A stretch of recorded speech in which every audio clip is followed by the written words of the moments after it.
Olá, a Univale está promovendo o curso de Língua Brasileira de Sinais, Libras.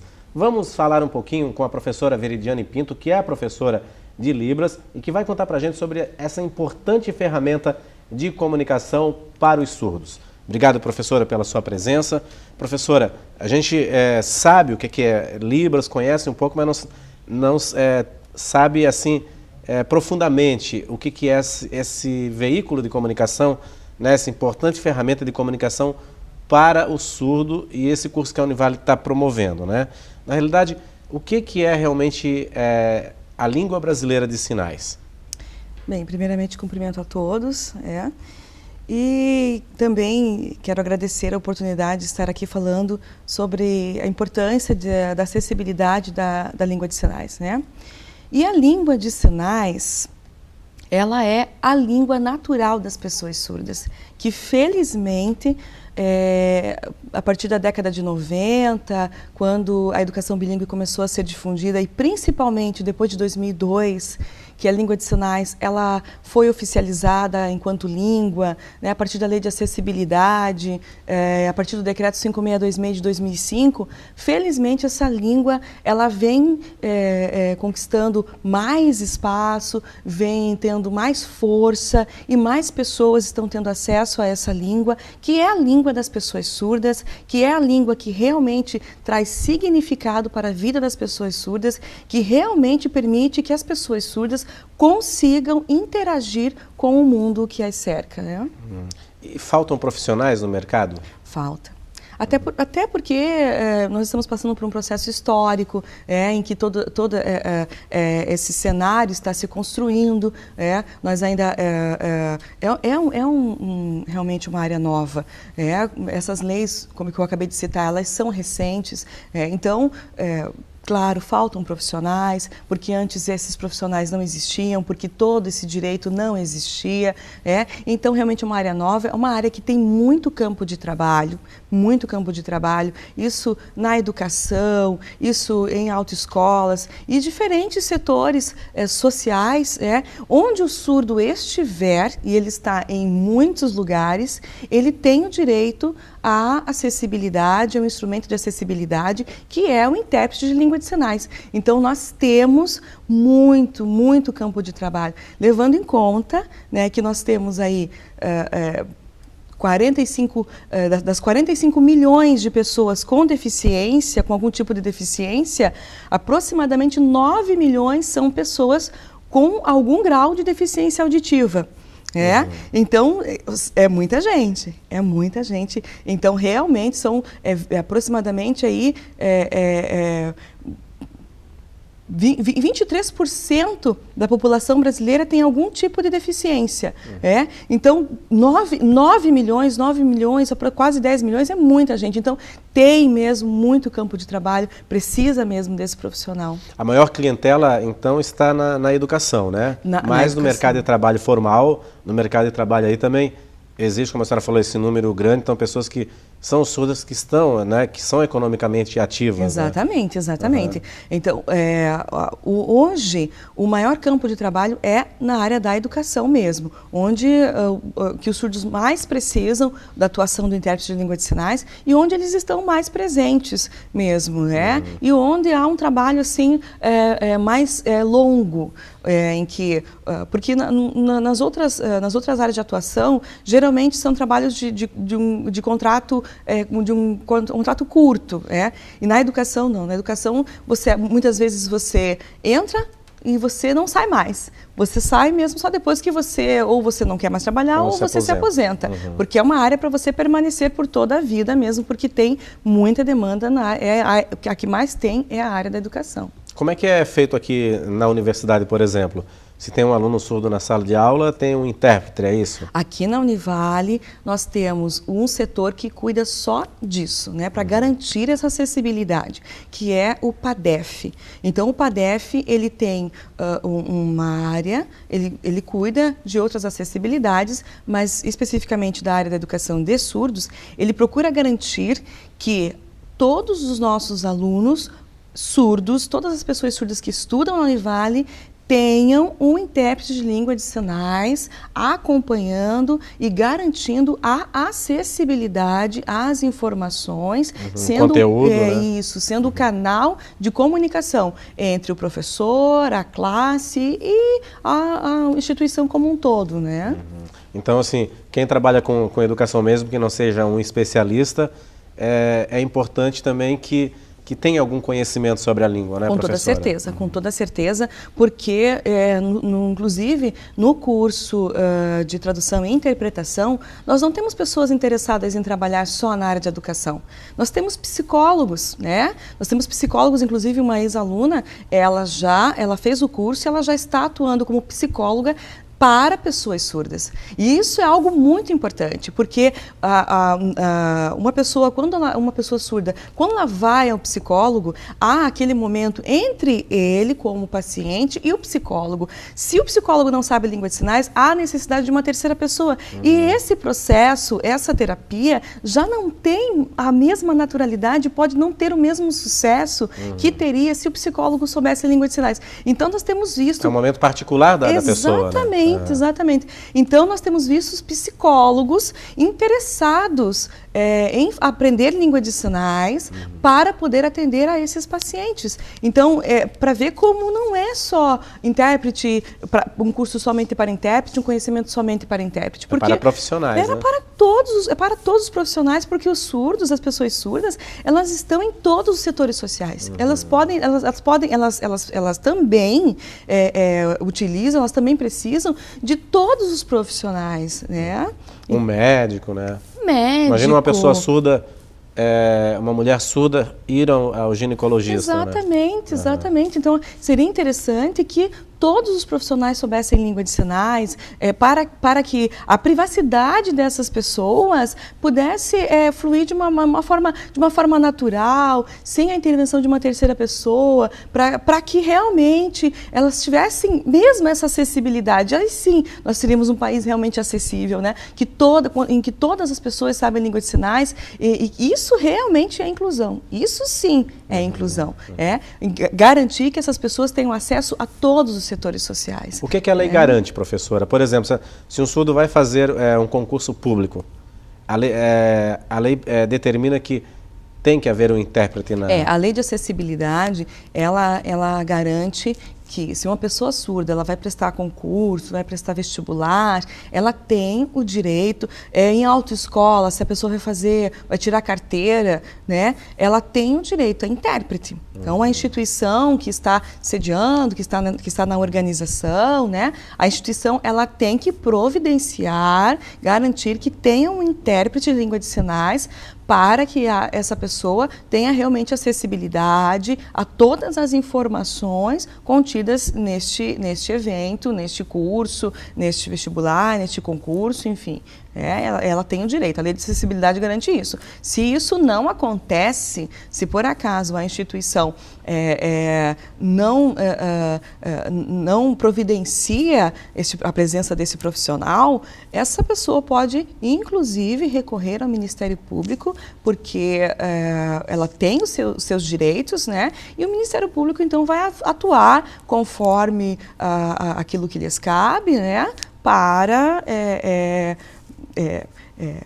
prover aí as medidas legais, tomar as providências legais quanto a essa instituição que não cumpriu com a lei, né? O que é lei tem que cumprir. Né? Agora, professora, assim, a gente que olha, né, o surdo se comunicando, ou o intérprete tradutor, né, se comunicando em alguns eventos, na televisão até, se comunicando um com o outro, o que eu penso na realidade, e muitas pessoas devem pensar também, é que aqueles códigos significam a junção de palavras do idioma, né, da língua portuguesa. Na realidade não na realidade é o sinal mesmo, é isso? É o sinal. Então, na realidade não é apontar um dedo é o I, ou fazer assim é o O, não é nada disso? Não.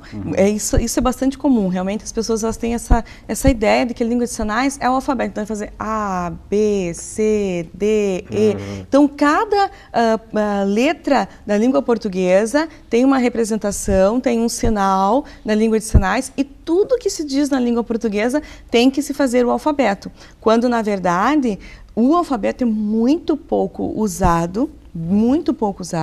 Ele é usado apenas para nomes de pessoas, quando a pessoa não tem sinal, ou para informações, vocábulos que não têm um sinal. Às vezes uma marca de um produto, às vezes um estabelecimento comercial, aí não tem o sinal, aí faz a digitalização, né, o alfabeto. Mas se, caso contrário, se tiver o sinal, você vai usar o sinal. Você tem que usar o sinal, porque a maior parte dos vocábulos, a maior parte das palavras da língua portuguesa, das informações do nosso idioma, elas têm um sinal próprio. Como, por exemplo, nós estamos aqui fazendo uma entrevista. Eu não poderia dizer que nós estamos aqui, aí, né? Entrevista. Não poderia, eu teria que dizer que nós. Nós aqui. São os sinais mesmo. E não a interpretação do vocabulário, né? Exatamente. Sinal de entrevista é esse aqui. Então, não posso estar digitalizando tudo. E como que surgem novos sinais? Quem determina esses novos sinais? Esses sinais, eles são convencionados dentro da comunidade surda. As pessoas surdas, juntamente com as pessoas ouvintes, compreendendo o conceito daquele uso, daquele vocábulo ou daquela expressão na língua-alvo, na língua portuguesa, no caso, começam a pensar num sinal apropriado e decidem um sinal, e então aquele sinal que é convencionado dentro da comunidade começa a ser difundido. Então é um trabalho... E vai para as academias também, para os cursos? E vai para os cursos, para as academias, exatamente. Muitas vezes eles nascem dentro da academia, como dentro dos cursos de graduação, como, por exemplo, aqui na Univale. Então, por exemplo, um curso de ciência da computação. Então, um sinal de sistema. O sinal de sistemas a cabo. Então, são sinais que muitas vezes são convencionados dentro da comunidade, porque não há, dentro da comunidade acadêmica, porque não há, como é uma realidade nova, é como se fosse, por exemplo, na nossa língua, cria-se um objeto, e alguém dá um nome para aquele objeto. Então, pensa-se no nome, dá-se um nome, batiza-se. É o que ocorre também na língua de sinais. Até então, aquele vocábulo, aquele contexto não existia naquela língua. Passa a existir a necessidade da criação do sinal. Então, aquela comunidade que utiliza cria aquele sinal, juntamente a comunidade, o usuário, os usuários, os intérpretes e os surdos, criam então o sinal para que a partir dali eles comecem a se comunicar com os sinais. Ok, professora, a gente vai fazer um rápido intervalo, daqui a pouco a gente volta a conversar com a professora Veridiane Pinto, que é professora de Libras aqui da Univale, fala mais um pouquinho sobre a língua brasileira de sinais. É um instante só.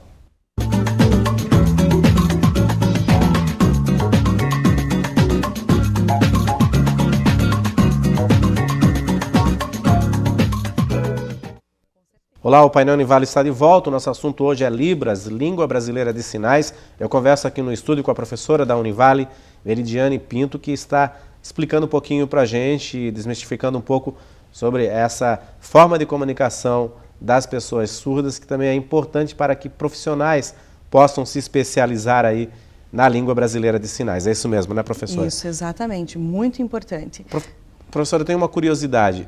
Os surdos brasileiros, por exemplo, de que forma eles podem se comunicar com surdos que também falam a língua portuguesa, assim, dos países da CPLP, os lusófonos, né, como Angola, Moçambique e Portugal, por exemplo.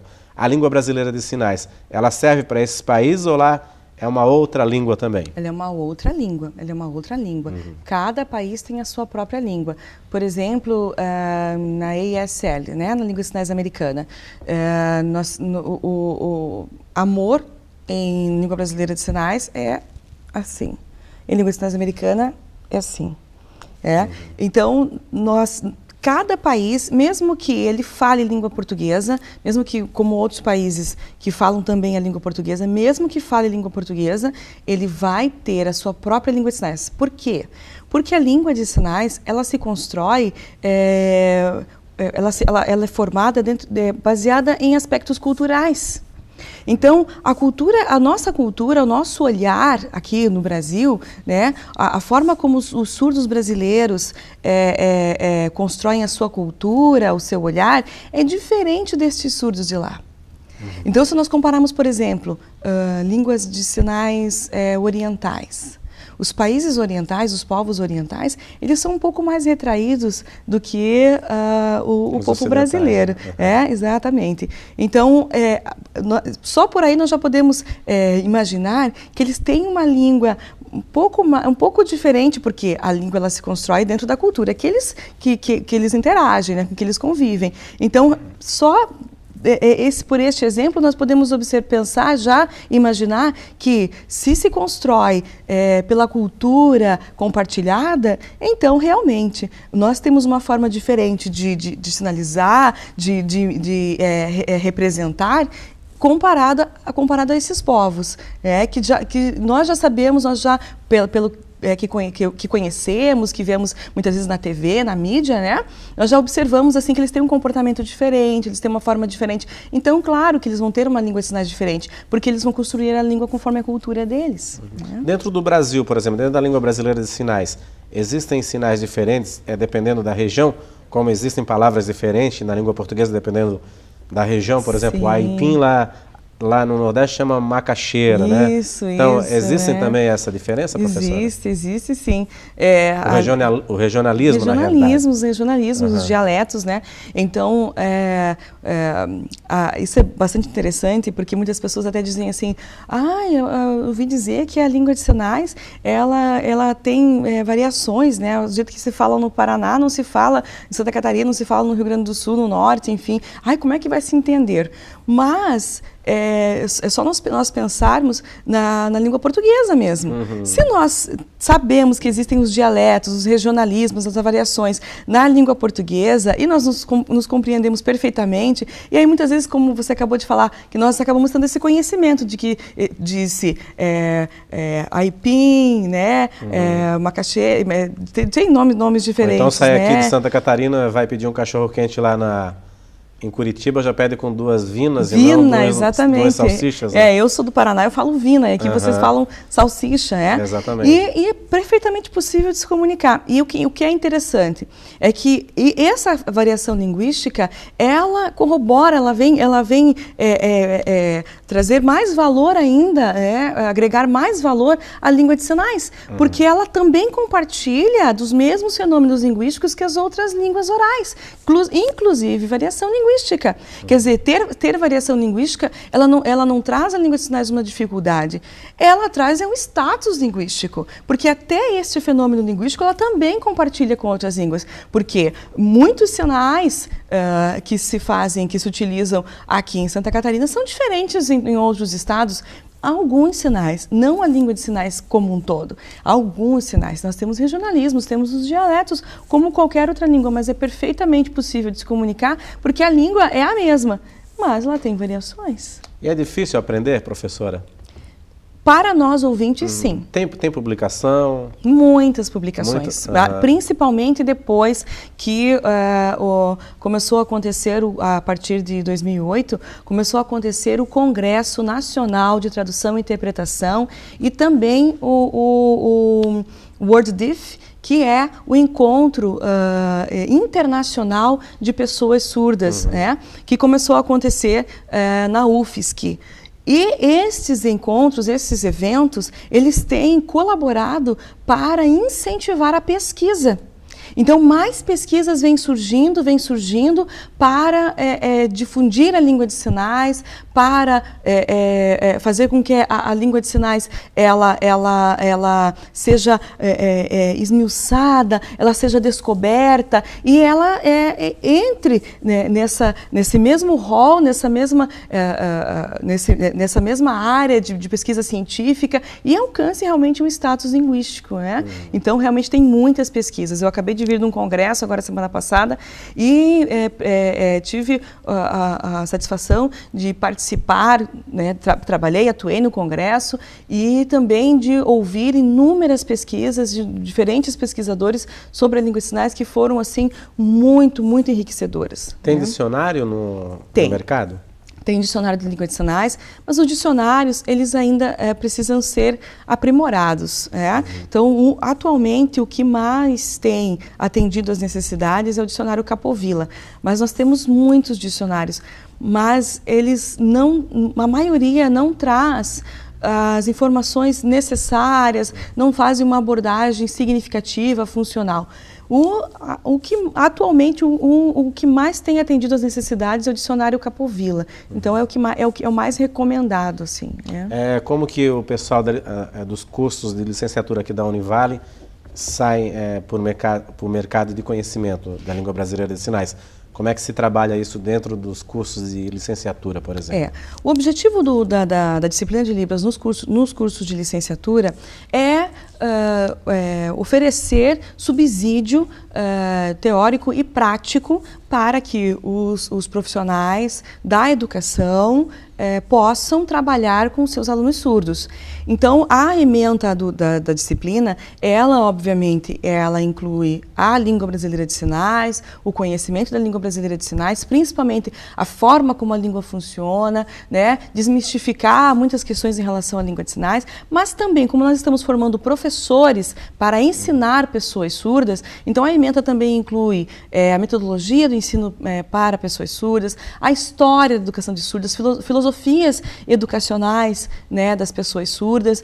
Então a pessoa sai assim, ela faz a disciplina e a disciplina tem 60 horas, né? Não é o suficiente. O ideal seria que nós tivéssemos mais horas, mas se comparado ao que nós tínhamos antes, que nós não tínhamos, né? Então hoje nós temos pelo menos essa carga horária que já faz muita diferença, porque as pessoas já saem da disciplina desmistificando muita coisa, já saem com outro olhar, né, com outro fôlego para entrar no mercado de trabalho, sem estar ali, sem ter uma noção. Antes as pessoas entravam assim, caía um surdo, né, na sua sala de aula, ela ficava, meu Deus, o que eu faço agora? E não. E agora ela já tem uma noção, ela já conhece esse sujeito surdo, sabe como ele aprende, sabe que tem que explorar as questões da percepção visual, que essa pessoa fala em língua de sinais, tem uma noção de como trabalhar, ela aprende aspectos da metodologia da educação de surdos, algumas questões relacionadas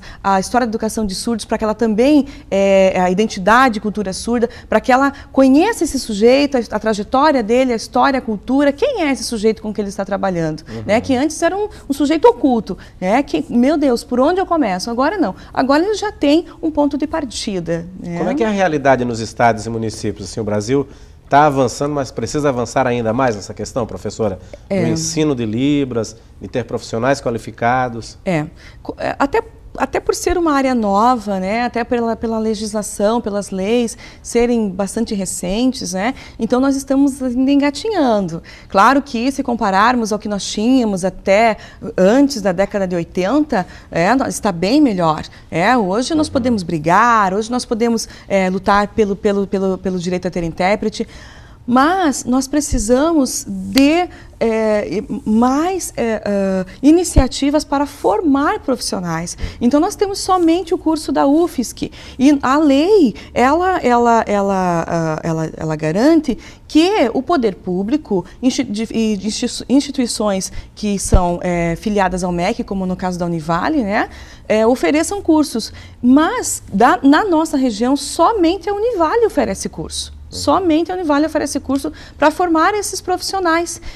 E a pessoa sai com um certificado, podendo atuar, porque o curso é de formação, mas é pouco. Precisa de mais profissionais. Então nós temos, mas precisamos de mais. O poder público ele precisa assumir a sua responsabilidade e, como a lei manda, para realmente fazer um trabalho mais significativo. Aí uma boa cobrança aí para futuros prefeitos e vereadores. Com toda certeza, com toda certeza. É algo que deve estar realmente nos projetos de campanha, nos projetos dos nossos futuros. Agora nós estamos em época de eleição, que essa necessidade esteja nos projetos desses políticos, porque os cidadãos surdos são eleitores, as suas famílias são eleitores, são pessoas que têm direitos e a função desses políticos é garantir esses direitos. Então, estejamos atentos à lei para que a lei se cumpra. Então, só para encerrar, professor, o curso aqui na Univale vai ser dado no NEL, que é o Núcleo de Língua e Literatura aqui da Univale, é isso? Exatamente, no NEL.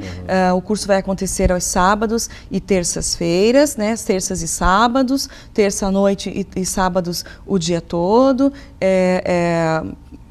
Vai iniciar agora no dia 25. É um curso de formação de tradução e interpretação. Se a pessoa não tiver, o ideal é que ela tenha já um conhecimento básico de língua de sinais para que ela possa acompanhar melhor. Se ela não tiver o curso básico, mas ela tiver muita força de vontade, ela tem condição de acompanhar, mas ela tem que ter certeza de que ela realmente vai se dedicar para conseguir acompanhar. Ok, professora, eu queria agradecer aí as suas informações aí. Eu é que agradeço. E vamos continuar aí, vamos torcer aí que o poder público realmente desperte mais aí para essa questão, né? É verdade, é verdade. Eu é que agradeço imensamente a oportunidade e eu espero que mais cursos surjam aí para mais profissionais estejam preparados para atuar. Ok, muito obrigado. O Painel Univale volta amanhã. Até lá.